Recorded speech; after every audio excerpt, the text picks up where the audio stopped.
Hello and welcome to another episode of Bare Bones Wargaming, a show with no bells, no whistles, no frills, just a man, a camera, and his game.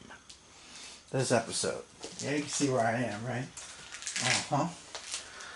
Yep, I'm back. I'll be back, and I am, with Army Group South. So, I don't think I need more introduction to that because I've been working on this for a while. Okay. Here's the thing. So I've been working on this some more. Giving this some more thought. I'm sure as you can tell here, I've had to restart the game. Basically because the stacks, what I was trying to do last time working with dice who had completed their operation for the turn, who hadn't, got to be difficult, and then eventually I knocked some stacks over, and the next thing you know, everybody's mixed together. And then, I might have got a little frustrated and whoop! Yeah, let's just say that, I don't know, there was a natural disaster. A volcano erupted. Something blew its top. So anyway, once that happened, I asked myself, okay, what can I do differently to kind of fix things there? So that's when I kind of went back to the drawing board and started to think. Speaking of fixing things, I just want to say a big, well, I guess you could say kudos to Ray Weiss, who has answered my questions that I've had, has responded very quickly to the mistakes that have been made, and I'm sure you might have seen his posts in the comments on my other videos I've done, but very much, handling the problems very quickly. I think being responsive, and again, as he mentioned, it's easy to do when you're a print-on-demand company, but being responsive to the issues that have popped up and altering things. I have a PDF file right now of the altered map. I just haven't got around to taking the counters off and getting the borderlines down for Hungary and Romania on the map here and stuff. He even offered to send me a new one, but I mean, I can mark this one as not a big deal, at least to me. I mean, but I appreciate the offer is the bottom line. Thing is that even though mistakes have been made, it's nice to see such a quick response to the situation to try and fix things, and again, make things better, so to speak, for those of you who buy the game in the future. So that being said, what I have done here this time around, I'm going to share a couple things with you guys real quick here. I'm going to try and not make this video very lengthy, but one of the things that intrigued me as I was driving the other day, doing some errands and stuff, my younger son is getting ready for his first birthday party, so big to do there. But while I was driving back from doing one of those errands, picking some things up, I got to thinking about the combat style here, and I got to think about the penetration assault, which is interesting because the penetration assault, you launch it with a ZOI capable force. So remember, you only need one unit in there. So one panzer division stacked with 3 infantry divisions is enough to make it ZOI capable.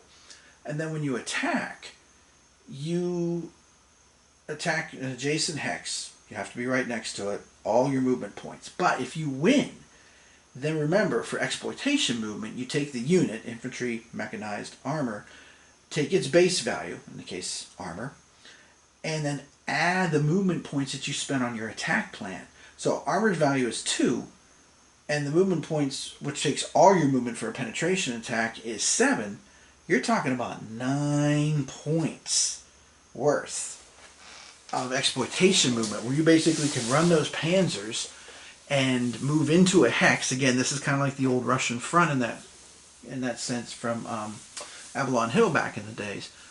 And you can launch a standard attack and then keep going, so long as you don't get demoralized, you don't get screwed up in the process. So that's what I'm going to kind of show you here, and also going to show you a little adjustment I made. So to kind of, I hope will make things smoother. And actually, so far, I've done all my non-ZOI forces here, and I'm really only going to do maybe one ZOI force. Again, I don't want to make this as long as the other day, but I do want to show you a couple of adjustments I've made on my own, some more suggestions I have for Mr. Weiss, so to speak, with the game, and then show you with the penetration, can you really have panzers run wild? Once you get bursting through the line, can you just do a Heinz-Skadarian and just roll, baby, roll? Get rolling down the line. Train kept it rolling all night long, so to speak. So that's what I'm going to show you. So here we go. Okay, first of all, I want to zoom in on the map up here because all the action is in the north on the opening turn. And the first thing I want to show you that I've done is to make the stacks more manageable. I basically have taken counters. I'm sure some of you will recognize these instantly. I have taken counters from the Great Campaigns in the American Civil War series, which is a series that I don't really play anymore. I enjoyed it back in the day for about, I don't know, 5 or 6 years. Back in the early 2000s, I really was intensely studying the Civil War, American Civil War. And at the end of those years, after reading countless books, subscribing to not Blue and Gray, North and South, I think it was, magazine, and reading everything I could get my hands on and playing all the games I could get my hands on, the topic kind of ran its course for me. I really haven't done much with it since.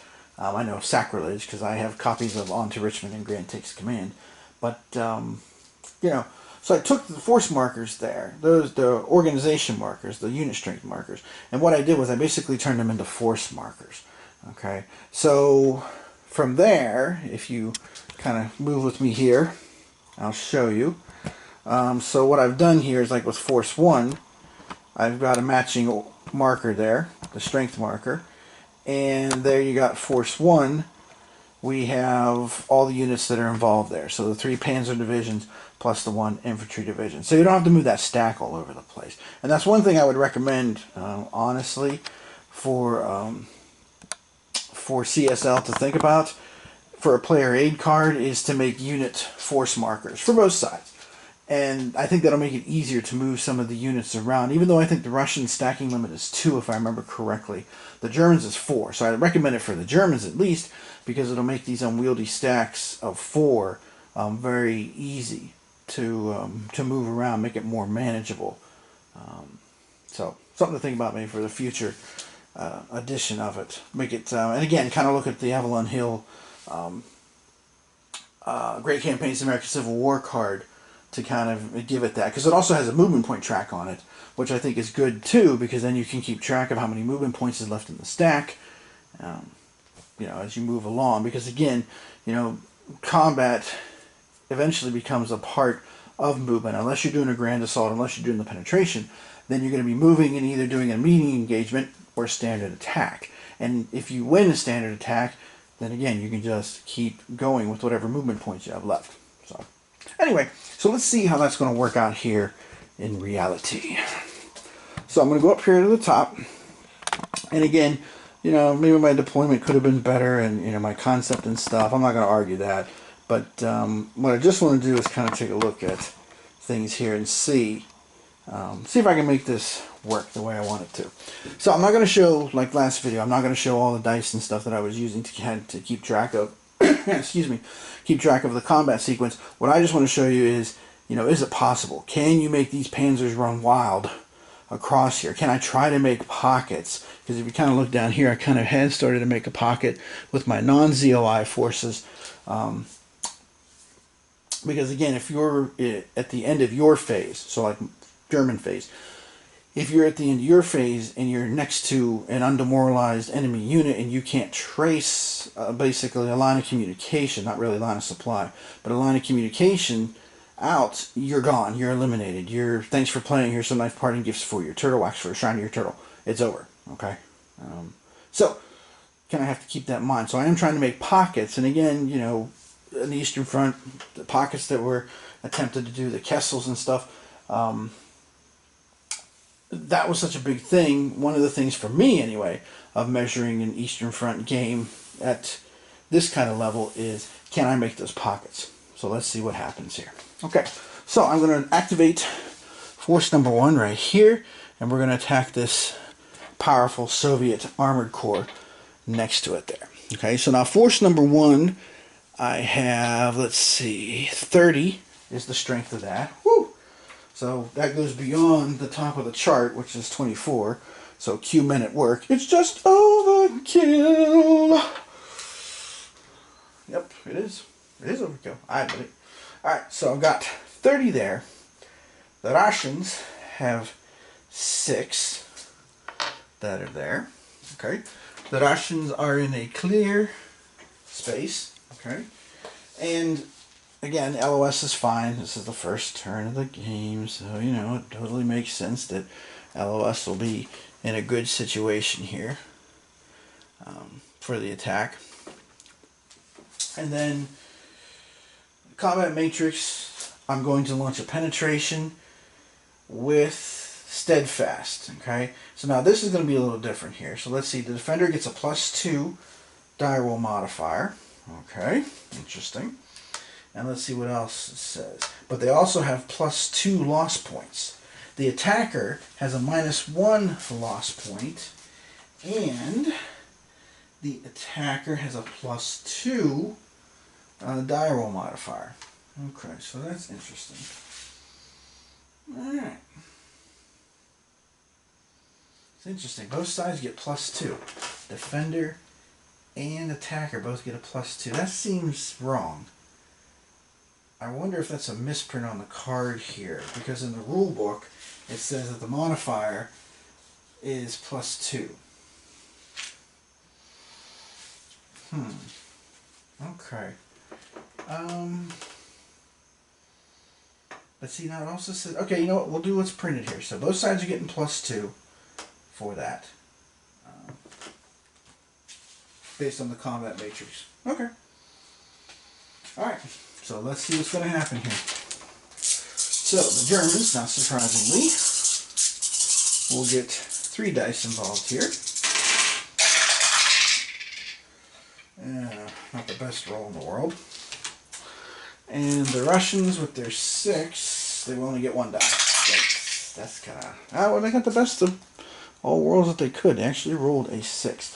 Alright, I'm going to use the German Air Force, and I'm going to re-roll one of these 2s. I rolled a 3 and a pair of 2s. Much better. A 5. Okay, so that's 10, 12. So that is 5.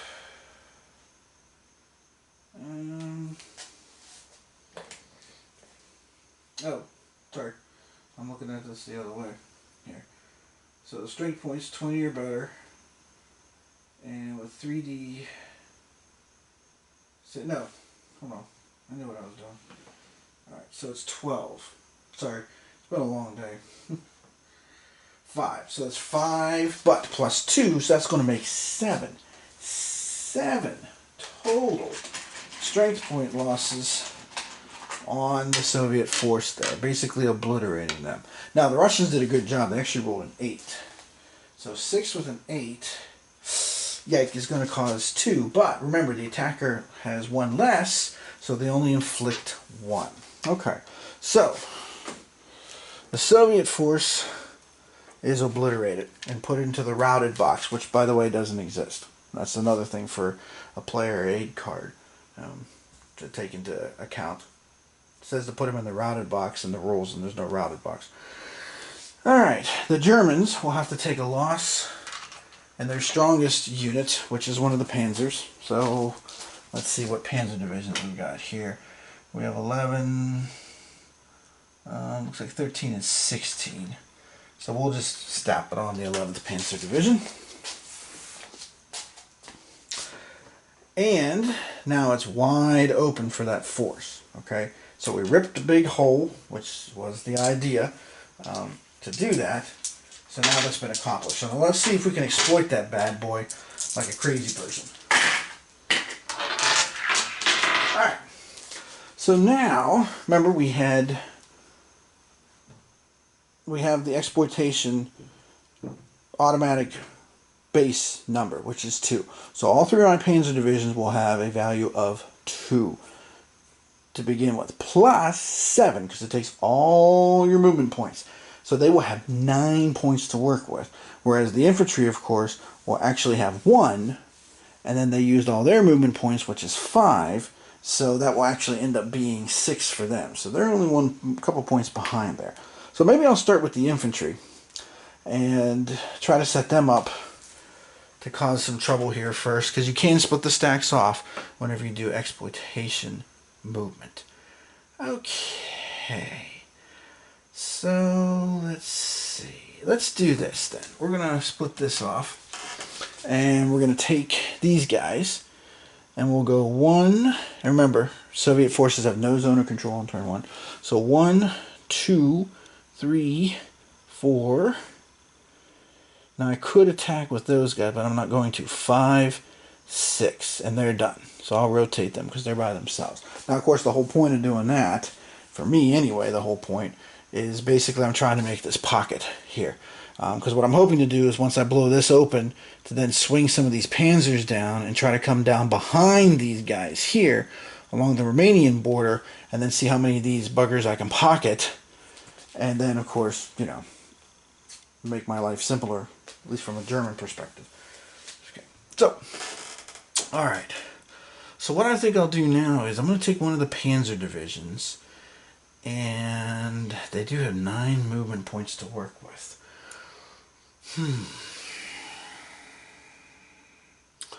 Well, I could take them. Let me see how much of this is showing up on them. Let me come back just a tiny bit. Okay, it's showing up mostly. So I could take them and swing them this way, maybe try to stab back into these guys here at this town and really start to seal this pocket off here, because then I'll really start to have a chance to really kind of make a mess of things. So I could swing them backwards, or I could just race them forward together as a stack, all 3 of them, and maybe race them into here, and then let some of these guys, because all the other forces have some kind of mechanized unit involved. Decisions. You know what? That's what I'm going to do. I'm going to keep the 3 of them together, and I'm basically going to try and open up the road towards Kiev here. Okay, so here we go. So I got 9 movement points. So 1, 2, 3, 4. So I spent 4 there so far. Alright. Now I will move into this space, which is a 5th movement point, and I will launch a standard attack, which is 6. So I have 3 movement points left. And again, this is where a nice little movement point track on a player aid card would come in handy. But I have 3 left. There's a good way to remind myself. Okay, so let's go ahead and launch this attack into here, and let's see how this goes. Okay, so 3 8s are 24, so it's going to be the top column there. However, they're obviously going to be out of supply, so that's a -2 modifier to the die roll. And then standard attack, steadfast, so no effect as far as that goes. The town doesn't have any effect, interestingly enough, for combat. So that's kind of an interesting perspective there. And let's see. There's nothing else to look at for die roll modifiers there. We've got all of it. Okay, from the Soviet side, of course, they have 4 there. And they don't have any issues with line of supply or anything like that. So they're good to go. Okay. And, oops, sorry, I forgot to do the die roll to see if I can continue to use the Luftwaffe, and I can. So this is good. Alright, so here we go. We're going to launch our assault. And technically, since combat happens in a hex, I really should have this force here. Alright, here we go.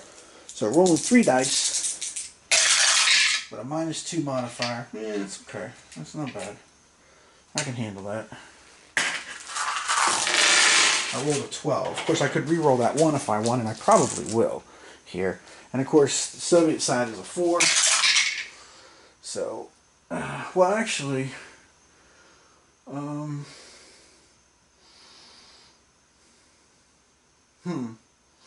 technically that is a 12-to-1 attack, isn't it? 20. Oh no, wait, no. Math was never my strong point. Just bear with me. Okay, so they have a 3. Okay, I will use the Luftwaffe, and I'll re-roll that 1. Because I rolled a 6, a 5, and a 1. So let's see if I can get something better. Can't get anything worse, right? I got marginally better. A 2. Okay, so that would be 13 minus 2 is 11. This one goes to 11. So that is 4 loss points inflicted upon the Soviet force. which is perfect. The Russians rolled a 3 with a 4. It's a 0. So no lost points there this time around. Okay, but this is enough lost points to completely rout these guys. So we've managed to pull that off. So far, so good. And we have 3 movement points left. So let's see how much further we can get with 3 movement points. Not much farther. So what I could do, because I'm going to have to do attrition die roll here, because on the attrition die roll, if you're out of, where is it here? Hang on. If you don't have a line of supply and you're spending more than half your movement points available, then you have to roll on the attrition table, which I've done. So I could move forward 3 more hexes if I wanted and get rolling here towards Zitomir. Follow that road there. Follow the yellow brick road.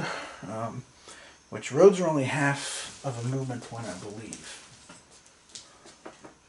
Maybe that's third.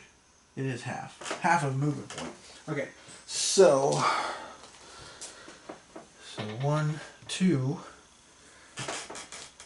I could do a meeting engagement into Zitomir if I wanted to with my 3 panzers. That's crazy to think about. Right?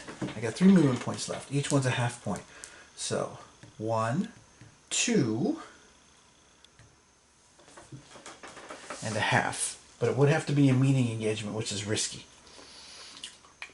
But you know what? Part of the point of doing these videos, and quite frankly, part of the point of the game here, is to kick everything around and, you know, push the system to the max. So let me check on the Luftwaffe. See if the boys in blue are going to hang around with me, and they are. Right? So you know what? I'm going for it. So here we go. So 1, 2, and I need 1 more half point, 2.5 points, and we'll launch this attack into this town here at this major road crossroads. Okay, does that show up? Yeah, it's barely showing up. Let me move you guys over a little bit. Okay, so interesting. All right, so let's do 1 more combat here, and then I think I'll call it a day, because I think I've illustrated my point of, you know, you can basically make the panzers run wild, which, whew. Now I guess the question starts to become, are they running too wild? Well, I mean, you're outstripping your supply. That is a negative modifier on every die roll, plus I'm going to have to do the attrition roll here in a minute, so let's find out. Okay, so, and there's no strength point loss, it's just a die roll modifier when it comes to that. So just kind of, you have to kind of keep that in mind too. It doesn't affect your strength points and all. Okay. Of course, then again, this would be a different ball game in a later turn if the Soviets were able to choose a plan where they could counterattack, or they're reacting with some of their armored forces. You know, when you're trying to move along like this, like when I did the first attack here, you know, if there had been a Soviet mechanized unit that could have reacted into there, that would make a difference. You know, it's interesting. I have to say, the reason I'm kind of doggedly staying with this, and the reason I guess I'm kind of sharing all this with you as much as I am, is because I'm very intrigued by this system. I've played a lot of Eastern Front games, and off the top of my head, I'm having a hard time remembering a system that plays like this. I know it's a little more involved, and it's taking a little more time, but, I mean, it really, to me anyway, so far, it really feels like an Eastern Front game. The way I think it would feel, so to speak. So, anyway, I mean, maybe that will change, maybe it won't, maybe that'll change drastically when you put all 3 maps together. I don't know, I can't say yet. But I'll get you guys feedback, obviously, as soon as I make decisions about that. Okay, so let's get this done with here. So again, we lost 1 strength point there before, so we've got 23. The Soviets have 5. They clearly have a line of supply. The Germans clearly do not. So let's see what's going to happen here with this particular combat this time around. And it is a meeting engagement, which means the Germans will suffer 1 extra loss point here, because the Soviets are still doing their steadfast business. So here we go. Another decent roll for the, to quote Captain Kiesel in Cross of Iron, the mighty German Wehrmacht. Well, let's see what the Soviets do, since they only have 5 Ds. Okay, so the Soviets rolled a 1. And you all probably can guess how many lost points there are. Of course, remember the Germans do end up with 1. Alright, I will use the Luftwaffe and re-roll this 1 to try and get a better result. And I got a nice result this time. I got 16! -2, of course. Actually, no, -3. -3, that's right. It's going to be -3 because meeting engagement has a -1 modifier. So -3. So it still gives me 13 this time again, though. 13 on that 23 column is 5. So once again, an entire Soviet unit blasted from the field of battle. Okay. Alright. Now, I am going to have to roll attrition. So let's take a look at that real quick here. Because that's the end of that forces movement, and I'll go on to the other ones here in just a minute. Alright, so let's take a look here. So the number of strength points I have, whoo, there is a lot. Oh, well first thing I got to do is I've got to come over here to my force section and give that one Panzer division an extra shot in the head, because, so to speak, because it was the one lost point because it was a meeting engagement. Okay. Alright, so we are in a town. Okay, so we're going to get +1 to the die roll. Hex occupied by a single unit. Demoralized. Hex is at maximum stacking limit. No, actually it's at 3. The Germans it's 4. So I'm going to get +1 to the die roll. So let's see what happens here. With 22 strength points. Ooh, that's not good. That's a 3. Whoa. Yeah. I just lost 5 strength points. Whoa, okay. Whew. Alright, well I'm going to add 2 hits on 2 of the panzers. And then 11th Panzer is going to absorb the last one. Whew. So I guess outrunning your supply lines has a major issue. And of course I don't get to do the supply heads until as part of strategic movement, which is earlier in the turn, after you do your reinforcements and replacements. Of course, you can imagine where my replacements are going to go. Oh, but I don't get any until turn 3 is the Germans. Okay. All right. So, I guess just to kind of illustrate here, to kind of drive home the point. To kind of drive home the point here. Let me see how these show up on camera. Bear with me here for a second. They'll show up pretty good. Okay, so just to give you a rough idea here of what we just accomplished. We went from here to here,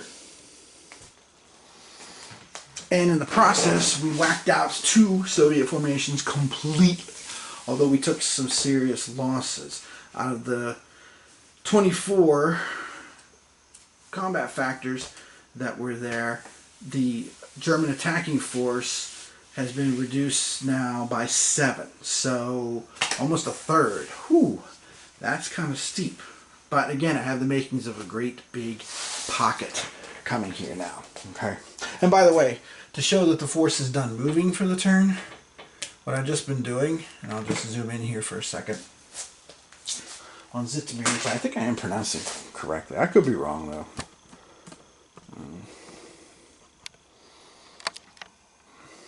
So since I'm using those